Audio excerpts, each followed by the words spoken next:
Guys, I want to welcome you to another episode of the Advisory Board podcast, where we bring in experts from the franchise community to give you actionable ideas that can help you to grow.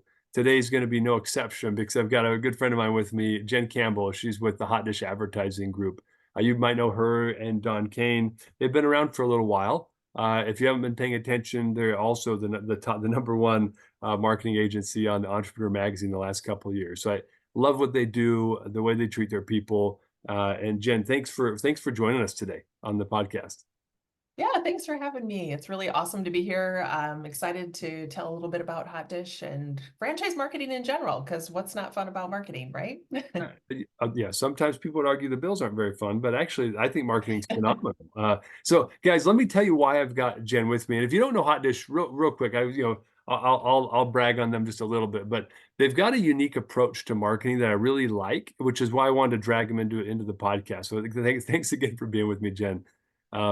We're going to talk about like a connected brand strategy, right? Because a lot of times there are agencies that are specialists in certain things. Some are just PR agencies or PR focused. Some are they're good at a lot of different types of communication and marketing, but in a certain vertical or focus, like Frandev or unit operations. And yet there are three legs to the stool. And in fact, yeah, and so that's why I want to bring Jen in to talk about that. Jen, do you mind maybe sharing just a little bit about Hot Dish before we jump in, and then Yeah. please introduce this concept of what is a connected brand strategy? Yeah, sure. Well, so Hot Dish, we've been in business now for 24 years. Of the 24, we've been in franchising for 22 and have served over 500 franchise brands. So I like to think that there's not a challenge in franchising that we haven't, experienced. We're full service in that we have a full team of strategists. We have copywriters, art directors, web developers, and media, you name it, any type of media, we placed it. And we really service the franchise industry across three areas, as we talked about. It's all about what is the consumer promise and our brand strategy, and the franchise development, lead generation, all about generating leads, but to the right audience with the right message.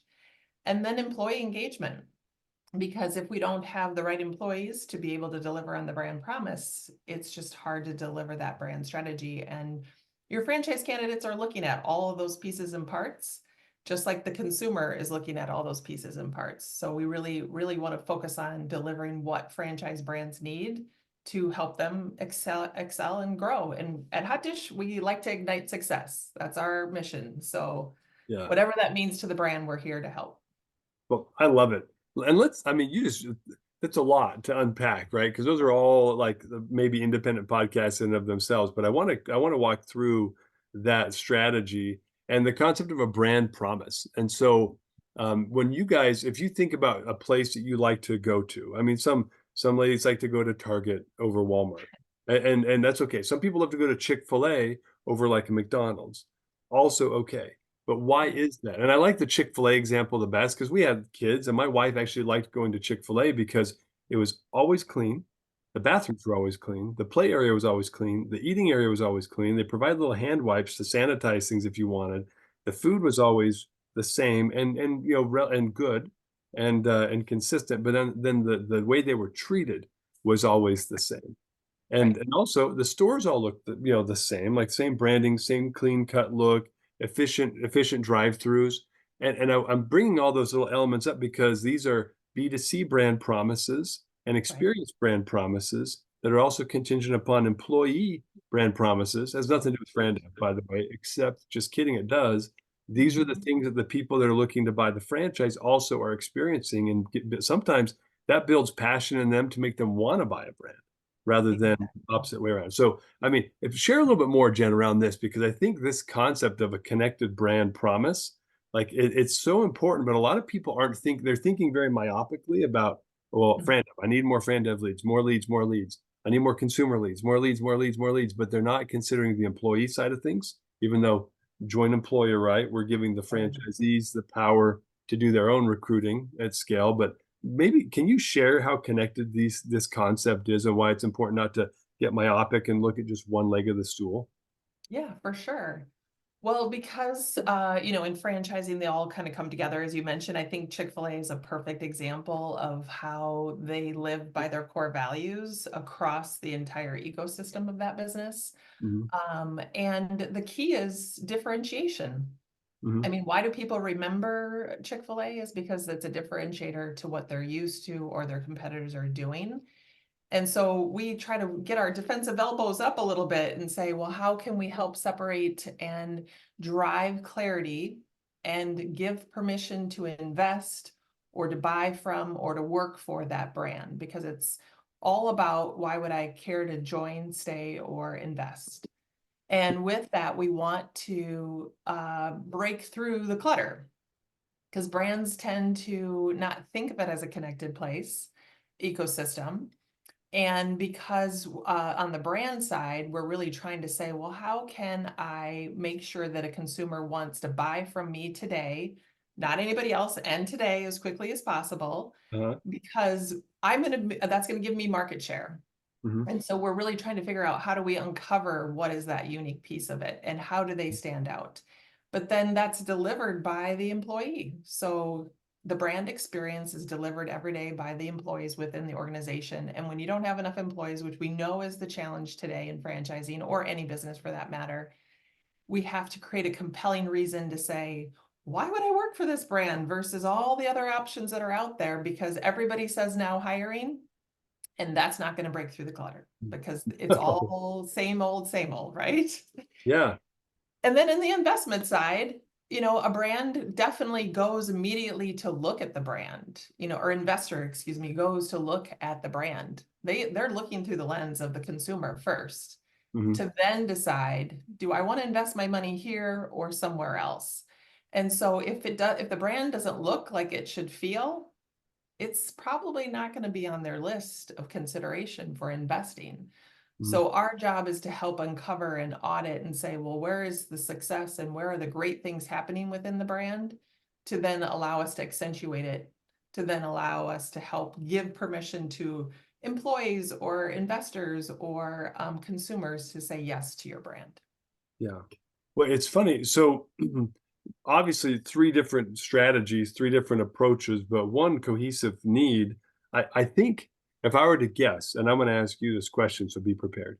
But like, if I were to guess, the one leg of this three-legged stool of keeping a brand promise, it probably gets overlooked the most would be the employee side of things. Yeah. Uh, and it's ironic to me though, because if you think about keeping your brand promises, we were just talking about this in our company meeting this week. I guess it was last week technically, but um, they was how do what are our what's our brand promise? Like what do we promise? What's client tether promise to our clients?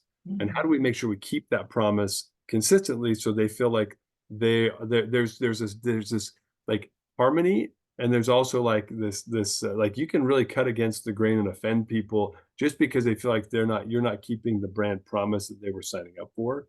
But the pivot point of all kept brand promises is the employee. It's Right. 100% the employee. Yeah. Right. They're the ones that deliver on it every day. So we as brands have to be clear on what we stand for and why, and then give them tools on how to execute against it. I think it goes back to the IFA convention where the IFA basically Matt Haller stood up there and said to us, the best way to protect franchising is to run a great business. And if you think about it, the employees do that every day on behalf of a franchisee. Mhm. So really Yeah. recruiting the right people that align with brand values to be able to deliver on that and make the consumer love that experience that they're really going through. That's probably you don't even have to spend a dime in marketing, and you've already probably driven more leads and business because of referrals because of it. Yeah, that's a really good point. Well, why don't can we jump in because Yeah. uh, I think hopefully you're starting to get the gist of what we want to focus on today, guys. But I want to dive in deeper. Like, how do we if we break down each one of these items, the consumer brand promises and advertising and marketing, the franchise development, and the employee. Would you mind maybe let's go into consumer first? Like, what do you see as some of the biggest challenges in that leg of the stool? And how are you seeing people creatively solve those challenges? Yeah, I think a lot of times it comes down to is how do we drive more business to the franchise locations, whatever brand it is, because when the franchisees are successful, then the franchisor is successful.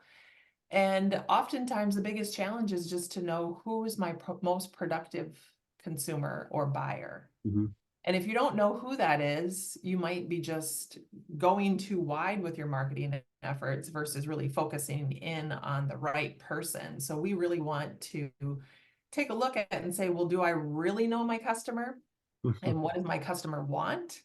So that when I kind of take that back to what is my brand strategy, how do I align how I deliver on my brand for that individual and how they want to receive it? mhm, And so we do a lot of analysis to say, well, what is your current customer today? And then what does that customer look like in the universe? So comparing yours versus the universe to say, are there gaps in how I see my targeting and who my audience should be? To then create, we'll call it an ideal avatar for a customer who's going to be most productive. Bring and you look at the highest margins in your business, like what are the products and services that I have that I can drive the most margin? And mhm. should I lead with those products so that I can essentially drive traffic and sales immediately or solve for what are the gaps in terms of awareness within the marketplace? Because, an emerging brand, they're going to come in and people aren't going to know who they are. So then they're really got to be dialed in Yeah. versus a more, legacy brand that has more awareness. And that's maybe just more market share. How do I go in and try to garner more market share from my competitors? And maybe I have a new product I want to launch, or I have an LTO. We have to think about those things. So we really use our data and our data provider to help us give good information to our clients to then go and now I know who they are. Well, what's the right message to go in front of that person? Because I also have to have a unique selling proposition so that it's perceived fit that drives our ability to show value. And so fit and difference equals value. And so we really talk about that a lot on the consumer side to then have the right message and then the right marketing plan. I want to dive into one of these topics a little more because I see people swing and miss a lot. And if you have to forgive the baseball analogies, it is spring I again. love it. Um, It's opening season right now. Let's do I know, it. right? Yeah, and my team's doing okay this year, but as long as the Otani scandal gets put to bed, then we'll be fine. So a lot of folks are just interested in dollars, right? But they're not interested in the right dollars. And you're saying something that not a lot of people think about, and it's a deep strategic and fundamental process that I think everyone needs to be thinking about. So if you're a franchise brand and you're listening, pay special note to what Jen says next, because this is mission critical. It's also part of EOS. I think a lot of people overlook this part of EOS in their vision traction organizer, right? Which is a document if you're not using EOS to create some structure and support around processes that will help you get better and operate at a higher level. But you mentioned the right fit, the right person. You said what was you use a real we want to build our marketing strategy around who our most productive customer is. They're the highest margin, and I would argue that it probably costs about the same amount of money to get the right customer through the door as any customer through the door. Right. And, yeah, so Quality over quantity. yeah, but when you think about it this way, I mean, why do you focus on that, Jen? Like, what have you learned? I mean, 22 years of franchise marketing, 500 brands. You've learned a lot about this. Like, why focus on that little tiny niche of person? Well, I mean, the reality is that you have to create value for the franchise or franchisee. Mhm. And to create value for them, it is about being very targeted. And by being very targeted, then we can be more efficient with our ad dollars because every brand fund has limited ad dollars, as we all know. And so the key there is how do I be most productive with our budget? And then we can essentially stand out. Because if you're something to everybody, then you're nothing to anyone. It's really all about differentiation, and it's really hard for franchise brands to be okay with that. It's like, okay, I want to have everything and I want all the business, But if you can say laser focus, just like a VTO is on EOS, Mhm.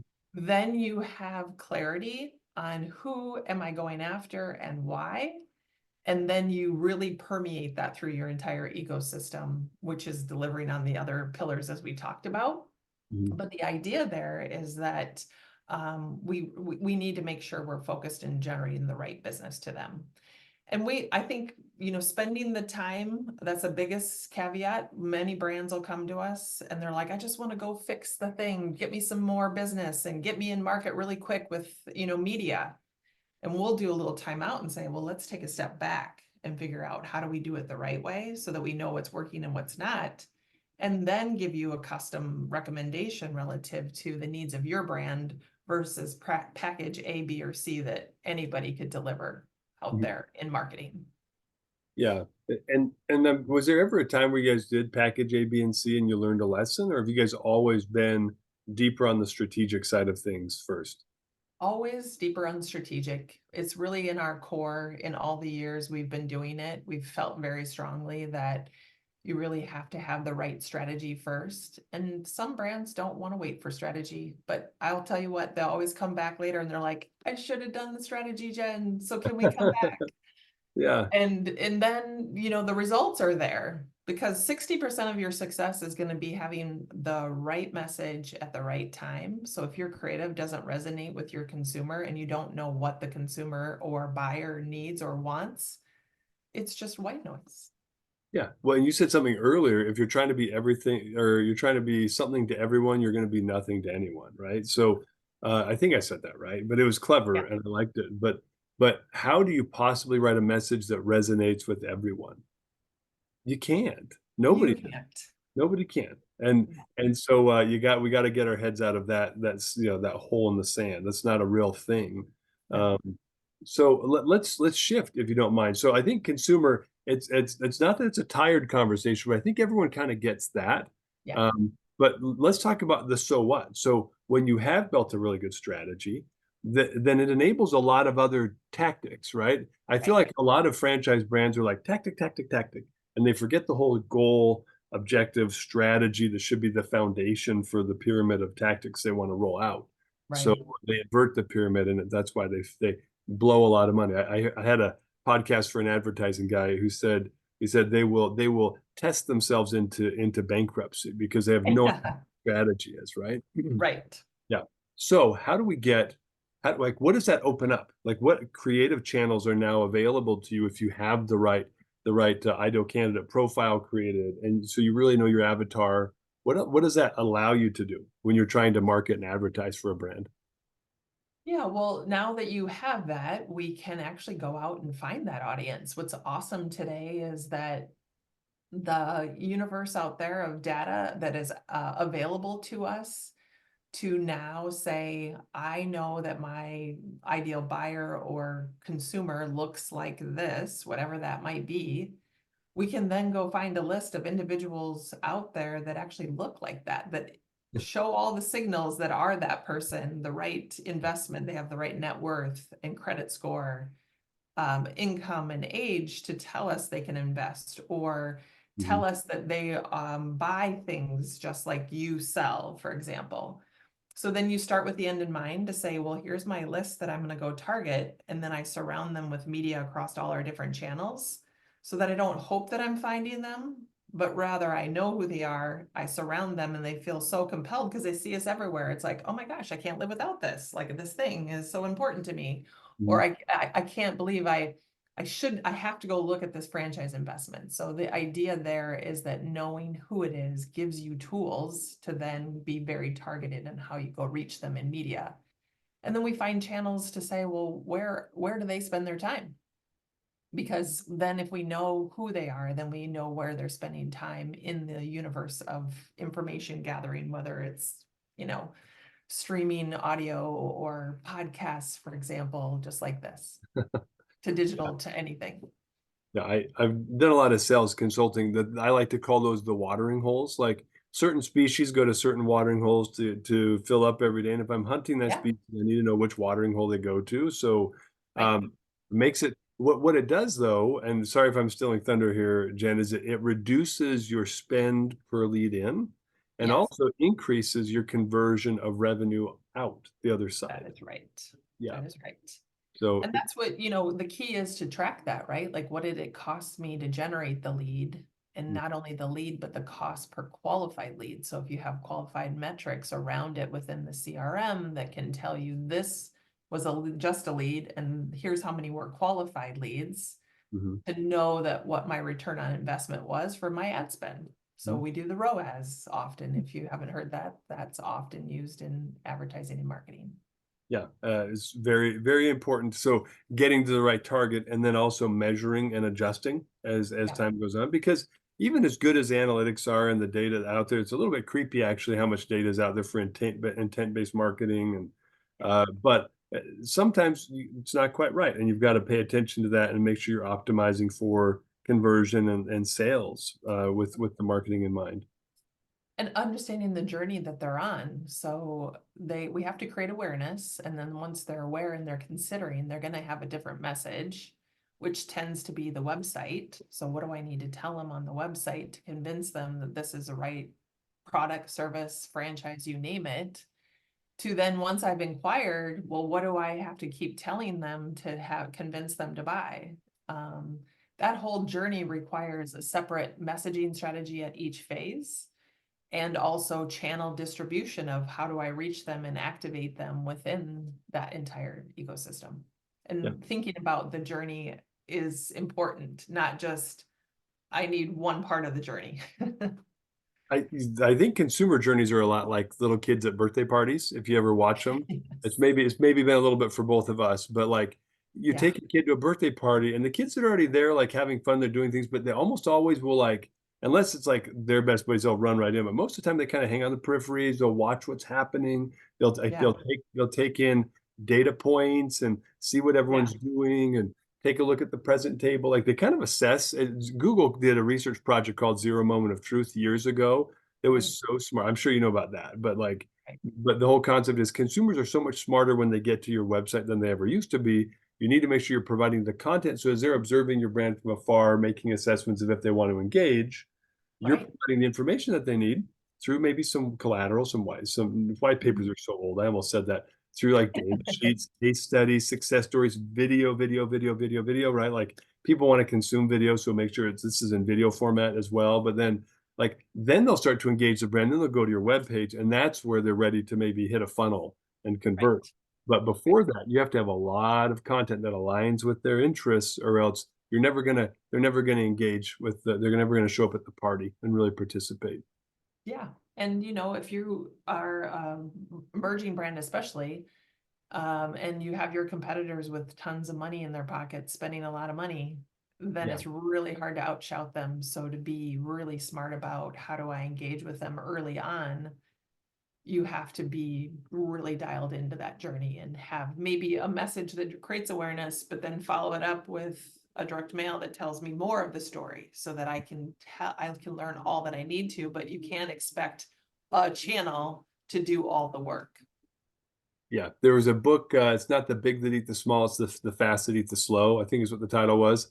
I mean, or look at guerrilla marketing or email. There are all these different books, Jim Collins, Good to Great, like they all kind of focus on the same thing, but I think that you're encapsulating this very well for us today about getting to the strategy so you get to the right person and the marketing and the sales and everything aligns around that journey for that person. And it's where you can beat the big brands, but I mean, I wouldn't want to be a quick serve chicken concept right now. Like that would be hard to compete because Yes. there are billions of dollars going into marketing other people's brands in that space, but you can still beat them at the local level if you know who you want in the door, you know how to get them in the door better. And that's the beauty of marketing if you have the right strategy. Well, and local SEO is so important. I think people forget what, or don't maybe even know what drives local SEO. Mhm. Because if you don't have your reviews and your listings cared for, you have the right location page with the right information on your page to quickly get them to your location. Those Mhm. are all signals to Google to say, yes, this is relevant. When somebody says chicken near me, you're gonna show up. but those are, people think of them as reputation management tools often and other ways that those tools can be used, but really local SEO is driven by much of that. Yeah, yeah, it's all connected. Just as we've got a connected brand strategy. Similar concept out in these worlds of reputation. The Google My Business and your actual SEO. They're highly synergistic. So that's probably a podcast for another time. But Yeah, let's whole other let's podcast. I know, yeah. And let's shift back into okay, so we talked about consumer. I think you guys get it, but strategy has to drive tactics when we talk about consumer marketing, or else you'll just spend way too much money. And Yeah. you'll spend a decent amount of money, but you'll generate the wrong leads. I guess is a good way to say it. Now, can we talk about how B2C correlates into the brand fund for franchise development, and how those things are tightly correlated? Yeah, for sure. So as I kind of mentioned earlier, a potential buyer is looking at the brand to see how it goes to market to really know if they want to invest in the business. And essentially, that brand strategy is what we want to accentuate and bring to life. You just have a different audience. So while it seems very simple, you have your existing brand strategy, but we have to position the exact same brand in another way to a new audience with the right message because they're buying into that brand. And so the key there is to get really smart on who my buyer might be because they can afford it. And Hmm. also, do they have the right acumen to deliver on the brand promise? So if I don't like to manage people, I better not be franchising in a QSR space because I'm probably going to be managing a lot of people, right? Yeah. So the idea is to use the website as a way to help people self-select in and out around the franchise brand, but then making it quick hits to say, well, why would I invest in this business? And give me permission to say, I want to raise my hand to learn more so that then the sales team can start to take over and continue to tell that story in the sales process. But in the end of the day, it's really all about the same brand strategy, new audience. Let's talk about that for a minute, because you bring up an interesting point where we've been kind of locked in on QSRs, but don't worry, home service friends, like this is Oh, yeah. relevant to you just as well. But Yes. you just said something that you can use the web content and copy and strategy to help someone select in and out around a topic like, am I good at managing people? That's a really important concept. Like if I'm a home service, like let's say I clean out dryer vents or something like that. Sure. Uh, you don't necessarily have to be an amazing people manager if you've got a crew of two people and that's all, and it's kind of and it's a contained and relatively small operation, Right. right? But even so, but if I'm running a restaurant or something that's like consumer facing constantly, like Right. totally different story.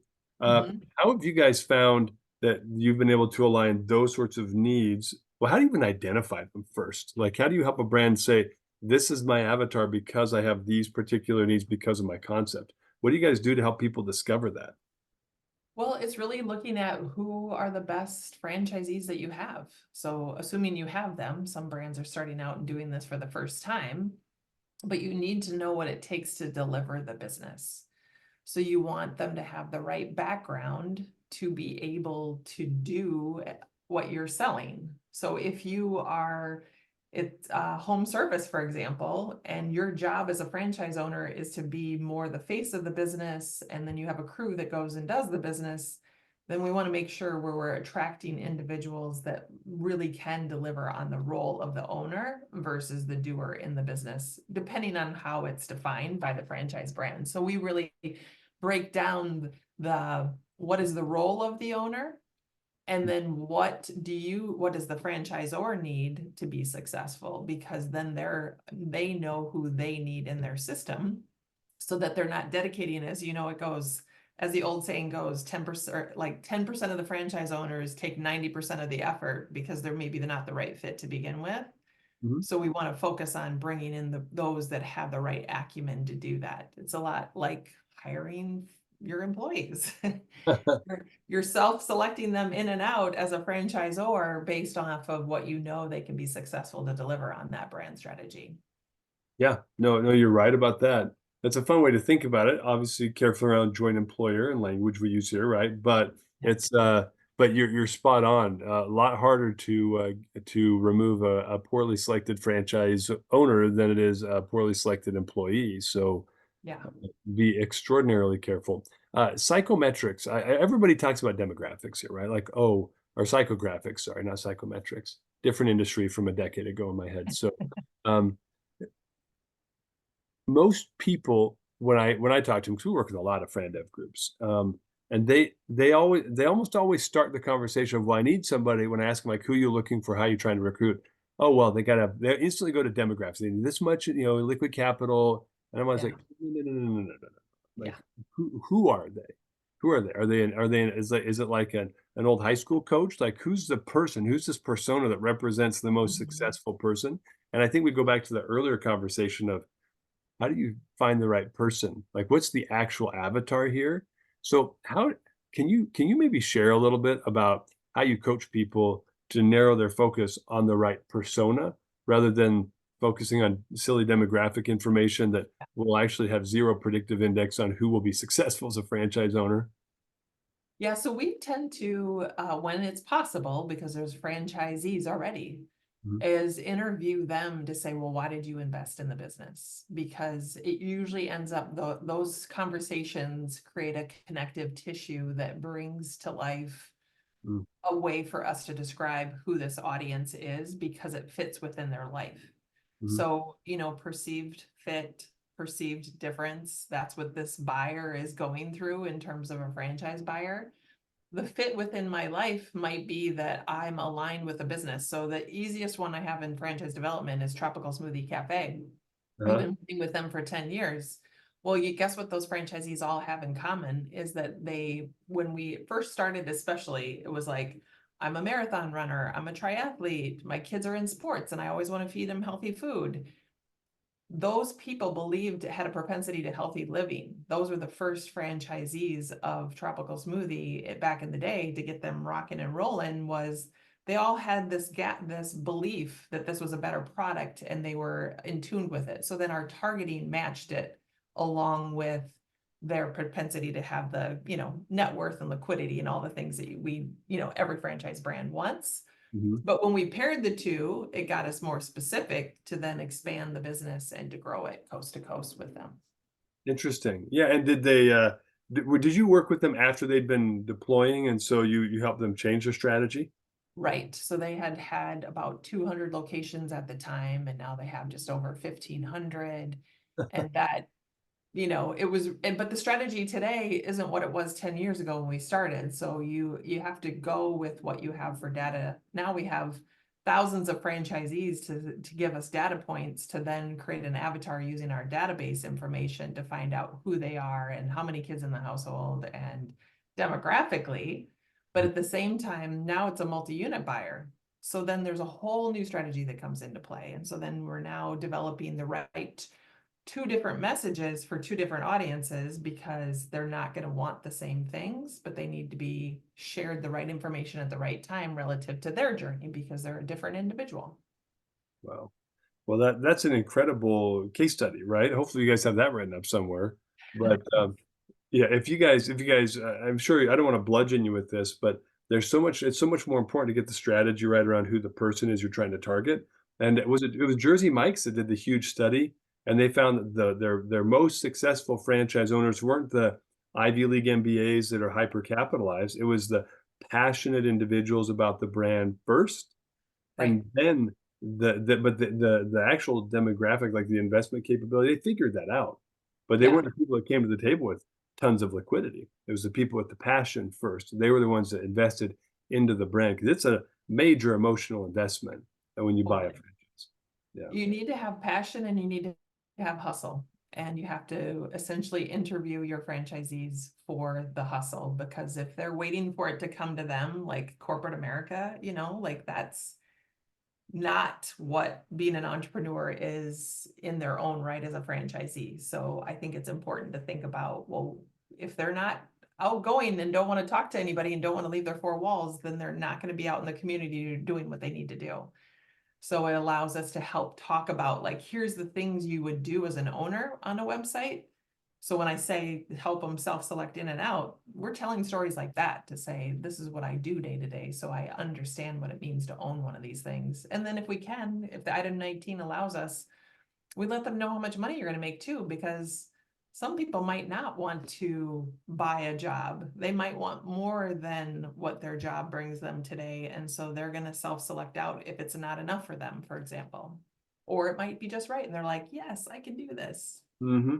Well, I always find that kind of funny, honestly, because some brands don't belong in franchising because they just don't have the right item 19 to make it worthwhile for somebody, and it's too bad that they ended up there. But the whole concept of transparency in franchise development, there are still some brands that are very like 1983 playbook and like, Yeah. nope, hide everything. That's a privilege for us to give that data. I'm like, it's on the freaking internet, first of all, so anyone can Yeah, find it.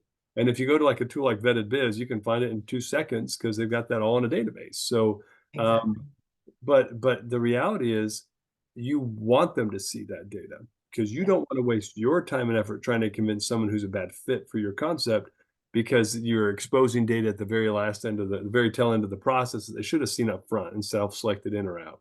So love that. Yeah. And if you want to tell the story in your own storytelling too, is the other thing I would say, is because then you can put your defensive elbows up and talk about how you're better than the competition, because there's so many things that people can invest in. Uh-huh. So Yeah. control the narrative by how you share it. And that's what we usually try to break down for our clients, so that we're saying it in the website, but then the whole journey within the sales process with the right emails that are helping them say yes, yes, every time we go through a stage. Love that. Well, I don't want to neglect the third leg of the stool that's probably the most neglected. So we should make sure we have a few minutes to talk about now Yeah. how does the employee and recruitment side of this whole work into the entire strategy? Yeah, so we want to again deliver on the same brand strategy, but to a new audience. So it's like, why should I care to join this business and stay? And so we wanted to differentiate, because there's now hiring signs all over. Like, you drive down, Main Street USA or wherever, you're going to see a now hiring sign. But that doesn't mean anything to somebody who might be your potential employee. So the key here is to, again, understand who is that employee that I need to deliver on the brand strategy, and what do they look like. So it's the same thing demographically, psychographically, what's important to them. Do I need to have a flexible schedule because I have young kids? Do I have the right skills from my previous work to be able to feel like I can be successful here? So we're really doing the exact same process, but to a new audience for franchise brands, helping them differentiate their opportunity for employment versus the competition, so that we can then take that avatar to then go find those individuals out in the universe with our media and our marketing tools to generate interest, and then tell the story of what it means to work for this brand on the website, on a career page, for example. Many of our brands that we're working with have a specific dedicated career page that says, here's why to work for us, and here's all the reasons why you really have to work here and nowhere else, basically. Huh. I love it. And it's funny because most people don't think about this side of the business very much. They don't have a good strategy for recruitment. They don't know who their avatar is. And I can say personally, like I've done the same thing where I've said, well, I need somebody. Let's say I need a salesperson. I need someone with sales experience. Right. No, it's actually not what I need. I need someone with franchising experience who has the propensity or the skill set that knows how to have a conversation with people and consult them. Right. You need to Right. align with our core values first and Yep. our approach to market and have some background and knowledge and traits. The traits are inborn. I can't train traits, but I can Right. train knowledge and some Exactly. skills. So yeah. So tell me any fun success stories you've seen as you guys have helped somebody dial in their avatar on the recruitment side and what impact they had on the brand? Yeah, well, so I think the key there has been, we've been trying to focus in on, we have a couple of home service brands that we've been working with, and for them, they had a gap in what their capacity was for delivering, like, just probably could increase business by 20% or 30% or whatever the amount was by the franchisee. And by including the hiring message out there from a national level, because you can't do it, I mean, we can run the ads locally, but we can't speak to anything that the franchisee delivers because of benefits or anything like that. Right. They've been able to capture more market share because of their ability to have more employees to deliver on the business, because they really were short-staffed Mhm. and couldn't really reach the potential of the business. And so we focused there on generating awareness, driving it to the career page, and then it filters into the local franchisee to then work the leads. So it keeps the franchisor out of it Mhm. so that then there's no joint employer issues. And so it's really been a fine balance, we'll call it.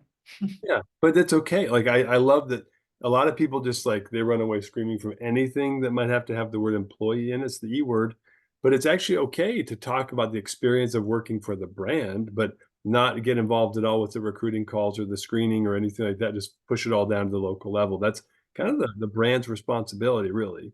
Yeah. And I think joint employer and neurotic employee or attorneys have scared enough brands that maybe that's why this is the most neglected part of the three dimensions of brand promise keeping in marketing and advertising. But I feel like it needs a little bit more attention and love if you're going to get the right people in place to deliver on the promise, which will help you generate the revenue, then improves validation and helps you sell more units. It's like this hyper Yep. connected chain, right? All comes together. Yeah, so Jen, you are awesome. First of all, thanks for dumping so much wisdom and experience and knowledge on us today. If somebody wanted to connect with you or Don, like what's the best way for them to reach out to you guys? Yeah, so the best way to reach us at Hot Dish is info@hotdishad.com. And that's the best way to get in touch with all of us. That those messages come to myself or Dawn. And so we would love to talk with any and all of you about marketing and being smart. And, it's all about having the right tools to set you up for success. And that's what we're here for. Yeah. Well, again, guys, Jen, Hot Dish Advertising, certainly appreciate you joining us and sharing the wisdom. And we'll have to have you on again to discuss some of the rabbit holes we had to avoid today to stay on Yeah. top. Well, it's great to be here. Thanks so much. It was great to spend some time with you, Dave. Yeah, thanks, Jen.